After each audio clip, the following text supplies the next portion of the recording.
These test engineers are checking out a sophisticated collection of telescopes, gyroscopes, and electronics for Project Apollo. This guidance and navigation system will be mounted in an Apollo spacecraft to aid our 3 astronauts on their voyage to the moon and return. The miniaturized computer at the very heart of this system is our story today on Science Reporter.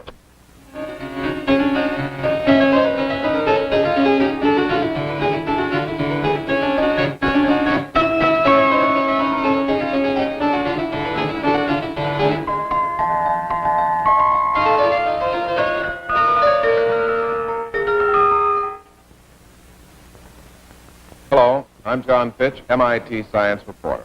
Today, we're at the MIT Instrumentation Laboratory, which has been given design responsibility for this guidance and navigation system, which will direct our Apollo spacecraft on the way to the moon and back. At one time, the direction of the rising sun, or perhaps the winding riverbed, was all that man needed in his restless search for new land. Centuries later, the quadrant and the magnetic compass guided his way even across the open sea, even after familiar landmarks had long since disappeared. But today we speak of traversing 1,000,000 miles of empty space, where there is no north nor south, no rising nor setting sun, not even any up or down. It's an extremely complicated task requiring many, many measurements and millions of calculations. As you can see from this Apollo flight plan, there are several critical maneuvers that have to be performed. After the Apollo spacecraft reaches its Earth orbit, it must be injected into a translunar trajectory at just the right place in time and space. Someone has compared it to shooting at a moving target from a revolving platform which is mounted on a train which is going around a curve. Then at the halfway point, along about here, the programmed course must be examined for errors and possibly a mid-course correction made. There are many other similar maneuvers. And to learn about the guidance and navigation system which will make this possible, we talked with Mr. Eldon Hall, Deputy Associate Director of the Instrumentation Lab.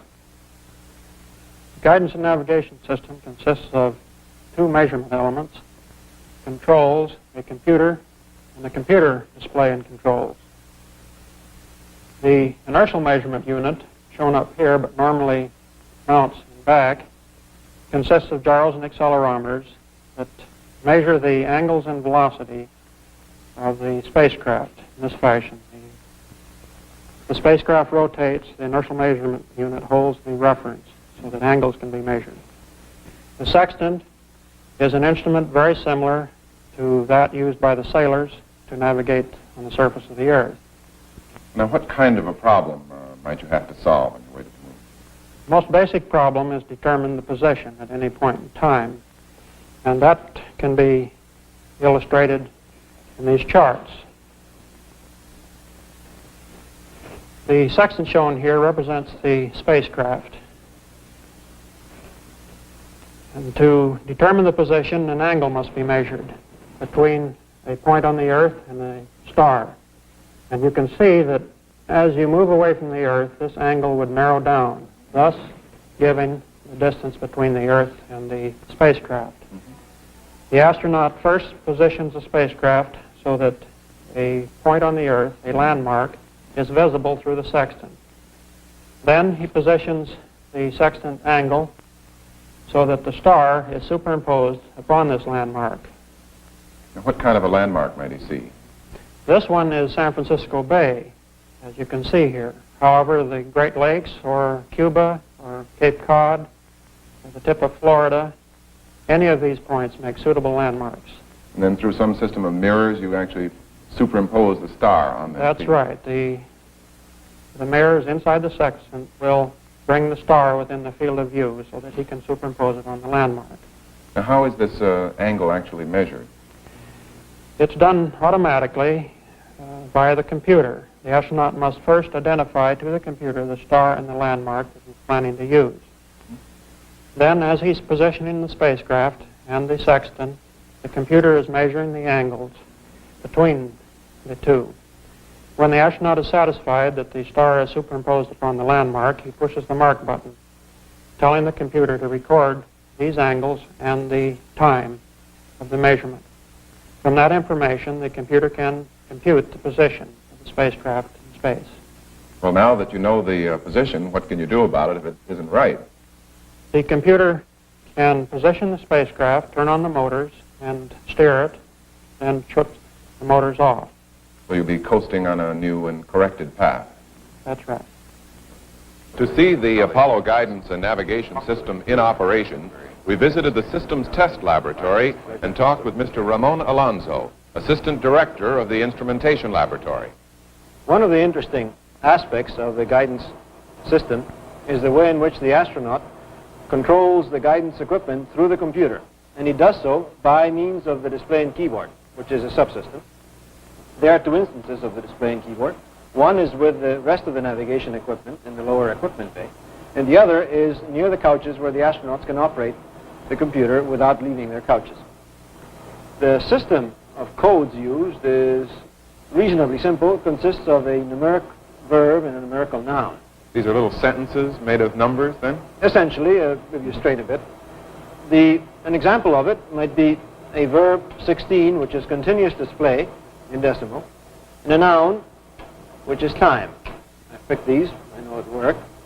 I've now told the computer what I want, but I have not yet told it to go ahead and do what I want. When I press enter, the computer proceeds to display time, and it does so, giving me times from launch, perhaps, in hours and hundreds of hours, 98.56 hours from launch. And it also gives me a fine view of the low order part of the time in seconds and hundreds of seconds. That is useful occasionally. I should think it's around launch time. That'd be interesting. Yes. The computer will continue to display that information until told otherwise. And it's told otherwise by another verb. In this case, the verb is terminate. 34. It's now forgotten that command. Another example of the use of the computer might be to position the optics. Now, that is something that can be done manually and usually would be, but it affords us a good view as to how the computer is operated. The optics are now pointing in a certain direction, and I want to change that direction to another target. And I will invoke a verb, which is point, verb 41, and a noun, which is optics, noun 55. Point the telescope. Point the telescope. When I press enter, the computer then proceeds to request the angle to which I wish the optics pointed. Well, the numbers have changed, and now they're flashing, aren't they? That's right. The flashing indicates that action is requested of the operator, and the verb and nouns have changed to tell the operator what it is that is expected of him. Verb 21 is load the first component, the first angle. And noun 57, it used to be 55, is the angle. 55 was the telescope, and 57 is the angle which the telescope makes. In this case, the angle I want is 180 degrees. And I enter that, and now it asks for the second angle. 22. Second angle is plus 325. Now, when I press enter, the camera, which will come close to the eyepiece, will see the telescope slew and point to another target. As you can see, the crosshairs were lined up on the edge of the rightmost of the two targets.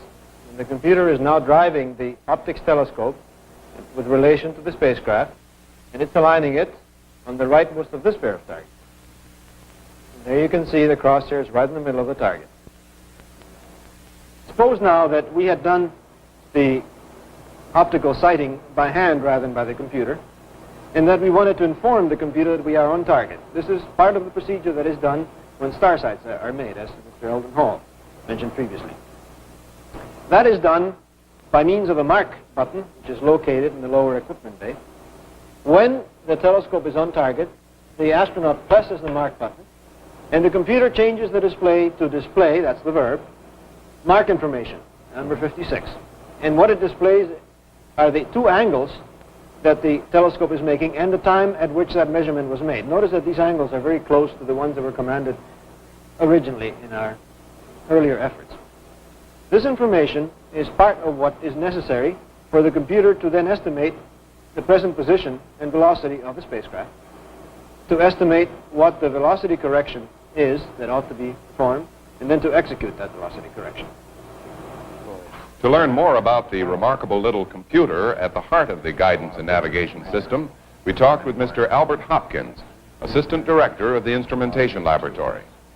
This computer is similar to its round-based big brothers that are dominating our lives so much today, in that it's fundamentally a high-speed adding machine with the additional features of having a memory into which it can write results and from which it can take data, very much as an accountant has his ledger.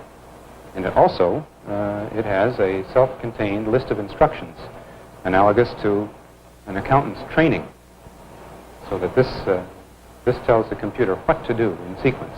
If we look over here, I can show you more about how the computer operates. The adding machine of this computer is a high-speed arithmetic unit which carries out the fundamental arithmetic processes. All of the complex operations that we've seen today can be broken down into long lists of arithmetic. I see. The arithmetic unit receives its data from a memory divided into two sections, and it puts its results back into the erasable portion of that memory. This is the portion which is similar to the accountant's ledger. What is the fixed memory? The fixed memory is unique to the space age. It is a memory which cannot be written into by the arithmetic unit, and it contains information which must last the entire mission. It's here for safety. This the contains location of stars and things you wouldn't want to forget. That's right. This contains a list of instructions which are fed one at a time to the sequence generator, which generates all of the controls necessary to operate the entire computer.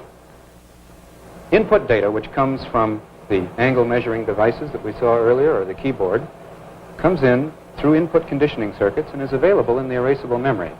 The arithmetic unit can operate upon this input data and compute results designed to be output.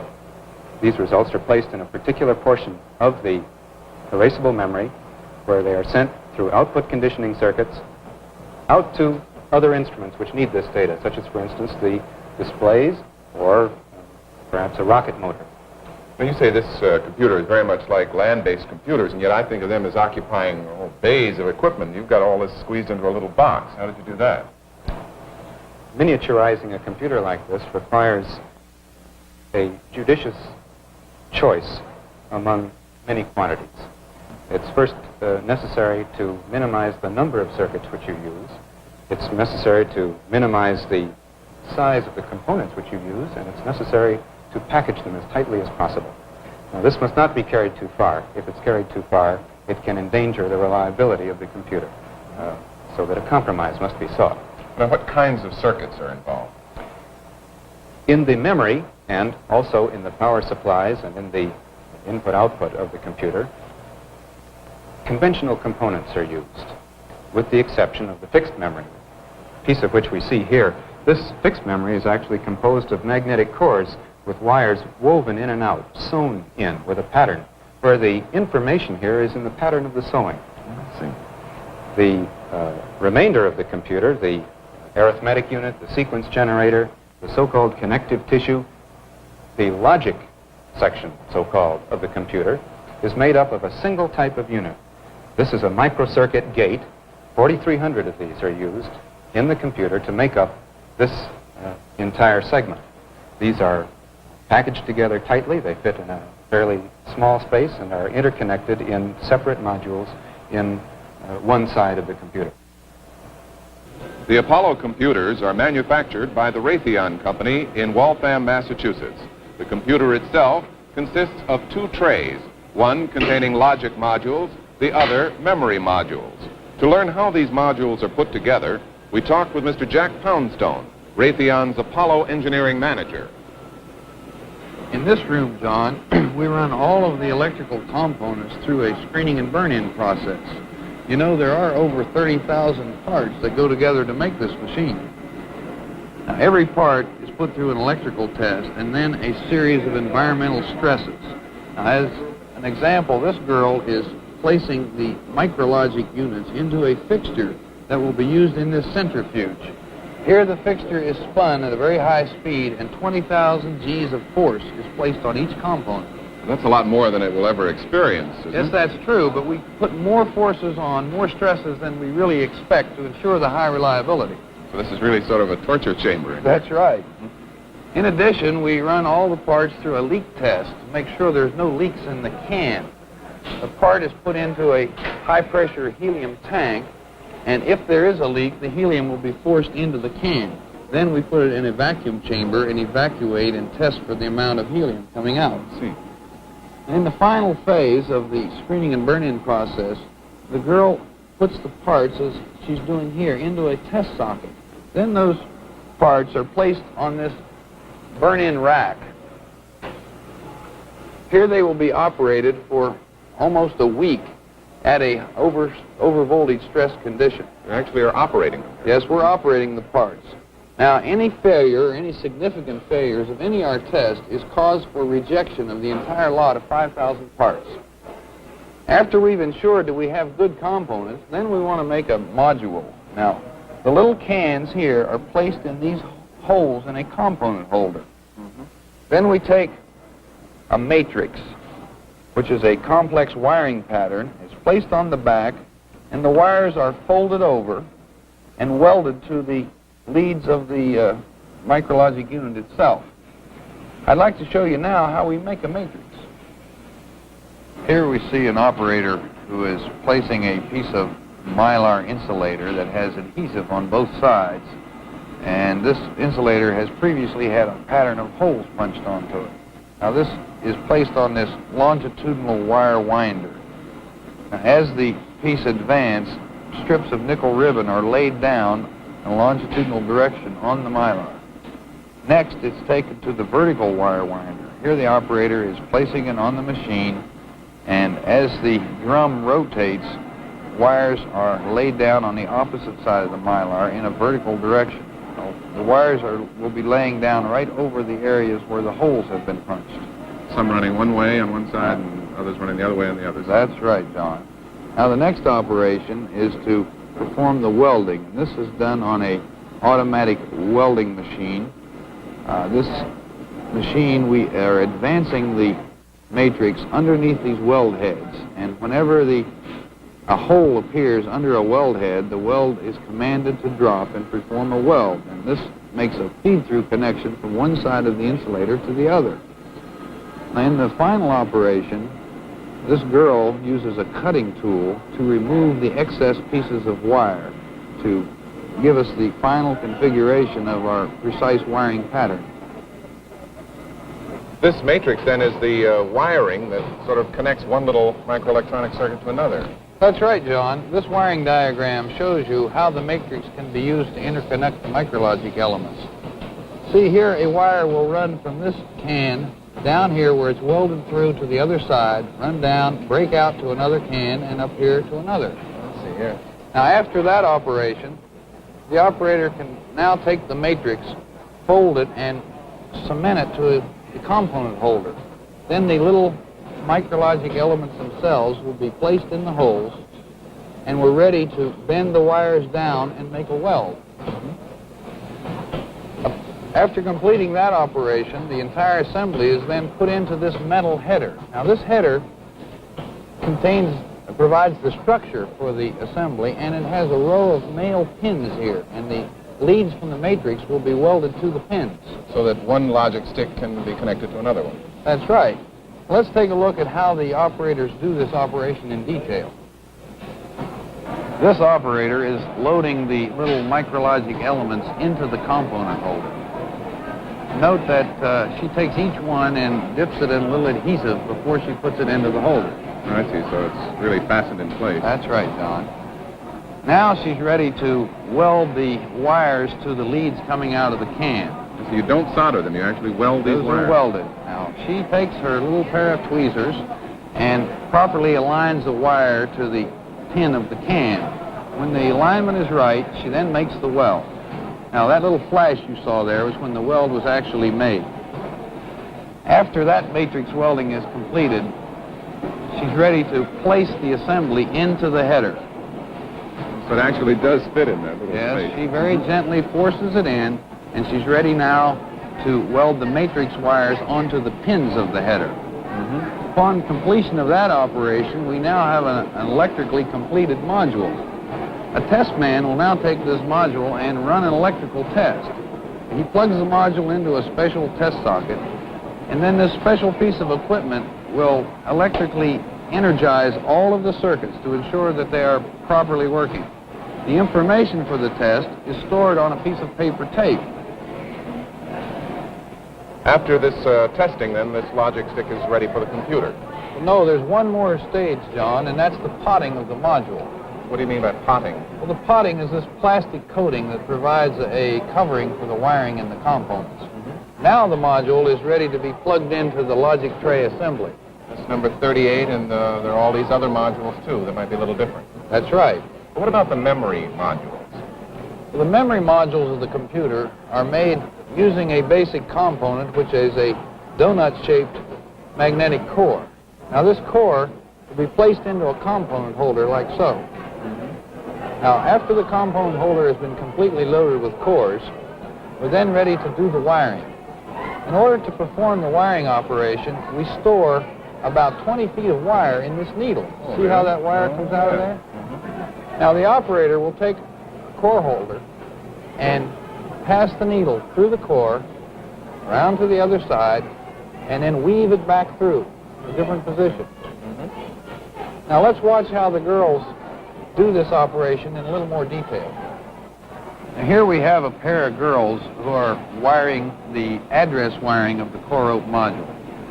Now, they pass the wire back and forth, stored in the needle, and put it through the cores in a particular wiring pattern. Now, each time the wire goes through, they must very carefully wrap the wire around one of those little nylon pins. As you can see, what that does is pull the wire away from the center of the core to allow room to pass the needle through again. I see. Now, these address wires go to every single core? That's right. Now, when the wire is completely weaved into the rope, it must be terminated on a little solder terminal. Now, the girl strips the insulation from the wire and very carefully wraps it around the pin. Then they use a magnifying glass to inspect their work.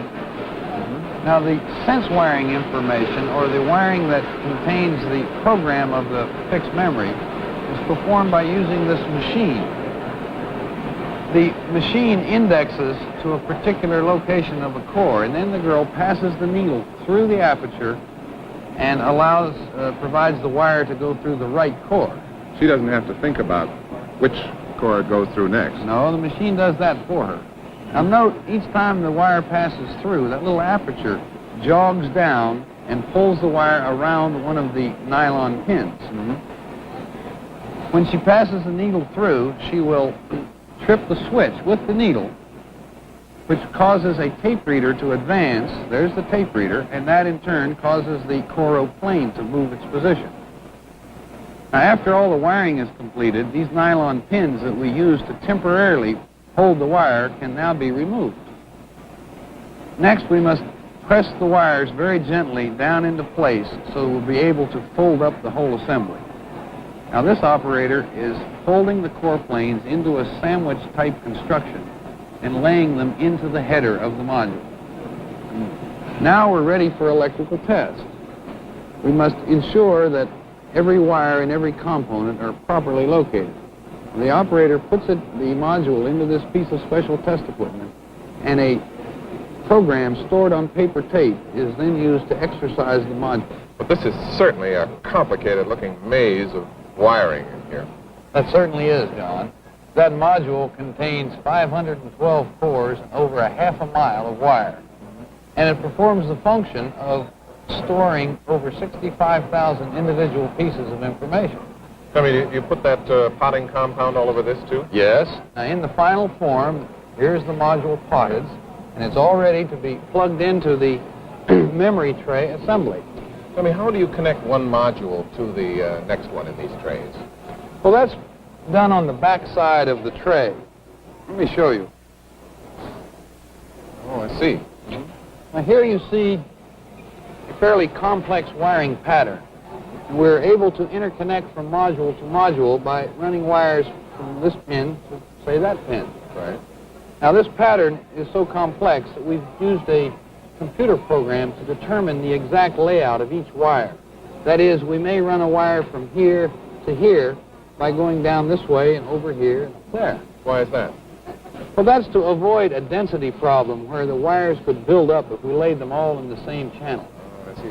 But I should think that'd make it rather hard for somebody who was trying to wire from one pin to another to remember all that. Well, that's true. In fact, the wiring is so complex that a human being just can't do it. So we use a machine to do all of this wiring. This is the automatic wire wrap machine. The operator has placed the tray in the machine and is starting the wiring operation. Now, this machine has two wire wrap tools that can be incremented to the proper location on the tray. When it's found the right pins, the wire is stretched out and formed in the right pattern. Then the insulation is stripped from the ends of the wires, and finally the two tools drop down and wrap two pins simultaneously. Now, in order around corners and things? Yes, you can. And in order to run the wire in a different direction, sometimes the tray is rotated. It can be positioned in 4 different locations. Now, the information to command those wire wrap tools is contained on these IBM cards. Each card has the information for a single wire. How is the wire actually fastened to the pin? Is it soldered or welded? No, this is what's known as a wire wrap connection. The soft copper wire is very tightly wrapped around the pin, and you might see that the pin is a square-cornered pin. And in this fashion, the wire digs into the sharp corners of the pin and provides a good electrical connection.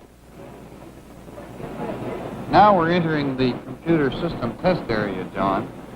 After the trays have been potted and the modules assembled to the trays, we bring the machine into this area and run through exhaustive temperature tests and vibration tests. I see. Then finally, we must perform a complete electrical checkout of the computer. Now, this piece of equipment is the computer test set. This provides a means to enter data into the machine and monitor all of the various outputs.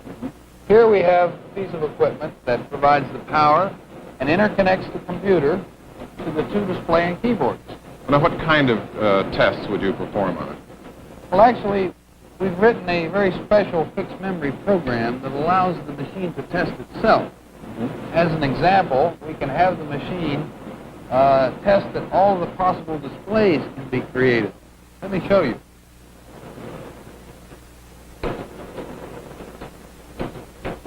Now, as I enter that, we see that the displays go from all 9s to all 8s and so forth down the line. Now, is this the last time that the computer is tested before it actually is flown? No. The computer will be tested several times as part of the guidance and navigation system. In fact, the same type of equipment that we have here will be used for these various tests. Thank you very much, Mr. Pound. Today, we visited the Instrumentation Laboratory at MIT and the Raytheon Company in Waltham, Massachusetts. I'm John Fitch, MIT Science Reporter.